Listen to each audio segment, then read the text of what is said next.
Bonjour à tous et bienvenue dans cette vidéo de formation qui portera sur le méchage.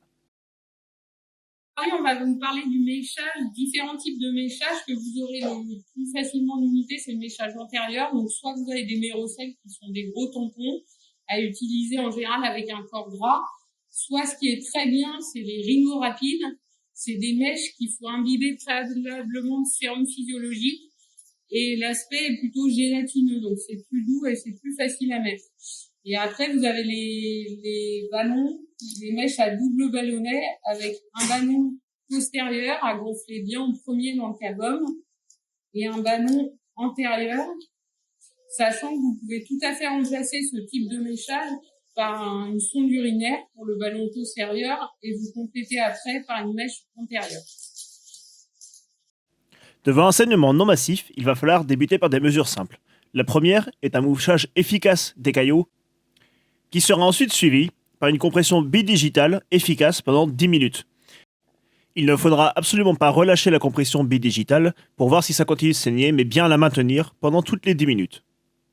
On peut faire cette compression après avoir introduit une petite mèche de type coalgan ou surgicelle dans la narine pour aider à diminuer le saignement. On peut aussi faire sucer un glaçon au patient. Le froid va provoquer une vasoconstriction locale, ce qui va aider à arrêter l'épistaxis. Et enfin, bien évidemment, il faudra rassurer le patient car l'épistaxis est très anxiogène et le stress participe à la hausse tensionnelle qui majore le saignement. Alors pour le méchage antérieur, donc vous aurez souvent le mérocèle en unité. C'est pas ce que je préfère, mais c'est en OPEX vous avez ça. Je vous conseille, si ça saigne pas à l'arrache, si c'est pas de l'urgence absolue, de l'imbiber d'un petit corps gras. C'est quand même plus confortable pour le mécher. Quand vous décidez de mécher, c'est pas un geste agréable pour le patient, il faut le faire rapidement. Sinon, dès que vous allez vous arrêter, le sang va imbiber la mèche et ça gonfle, vous ne pourrez plus progresser. Juste pour vous montrer pourquoi il faut aller vite sur le méchage du mérocèle. Donc, quand ça saigne beaucoup, dès que le sang imbibe la mèche, elle va se gonfler très rapidement. Et après, vous voyez que le diamètre s'élargit. Donc, plus vous attendez, plus ce sera dur de mécher. Et en plus, du coup, elle sera mollie et après, on ne peut plus progresser dans le nez. Donc, le méchage, l'axe, c'est parallèle au palais. D'accord? L'axe des fosses nasales. Donc, c'est même 5 degrés vers le bas. Je vous conseille de mettre le patient allongé s'il saigne pas trop, s'il le tolère. Sinon, vous le faites assis. De votre pouce, vous soulevez un petit peu la columelle. Vous mettez bien dans l'axe décidé et on progresse rapidement. Si le sang n'a pas d'emblée imprégné la mèche, vous pouvez la gonfler avec un petit peu de sérum physiologique. Voilà. Et bien jusqu'au bout, il faut qu'il n'y ait rien qui dépasse.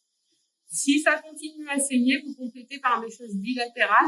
Ça comprimera des deux côtés. Donc là, j'utilise ma petite mèche Rhino rapide, je vous dis, qui est beaucoup plus confortable. Vous avez juste à la tremper dans l'eau pour que la gélatine s'imbibe.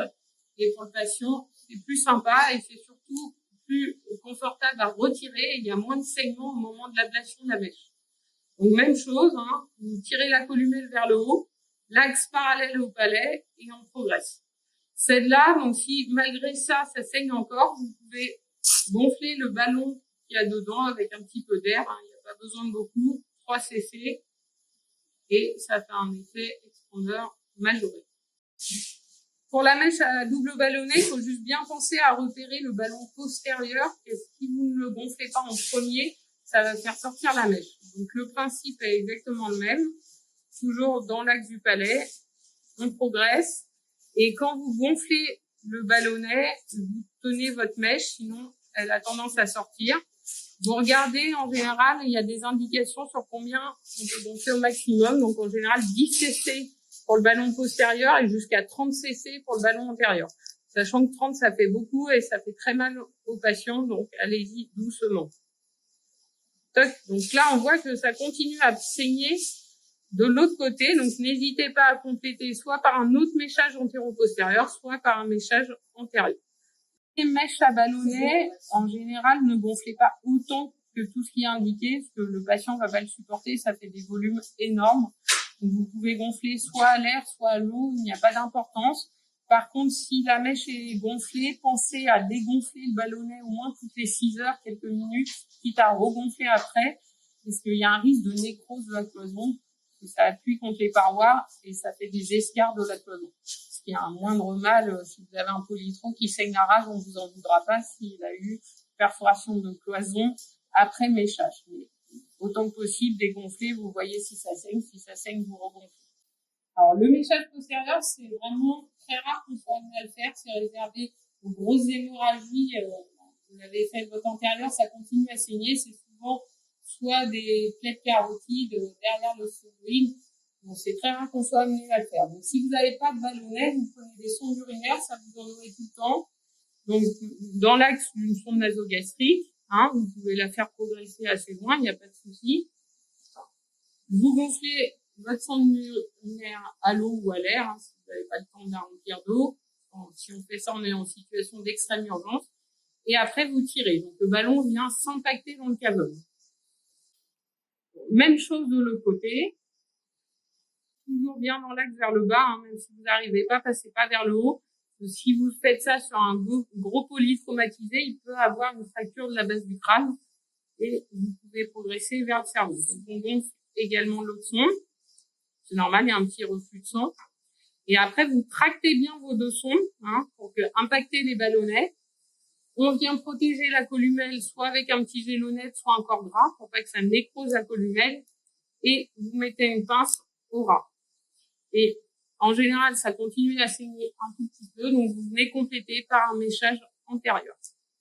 Toujours dans le même axe, et vous venez terminer par l'autre méchage, sachant que vous ne pourrez peut-être pas aller jusqu'au bout du fait du ballon. Et le transport se fait comme ça, méfiez-vous vraiment à mettre du gélonette sur la columelle pour pas qu'elle nécrose. Pour terminer, je vous laisse avec une image résumée que vous pouvez prendre en photo afin de la garder tout le temps sur vous.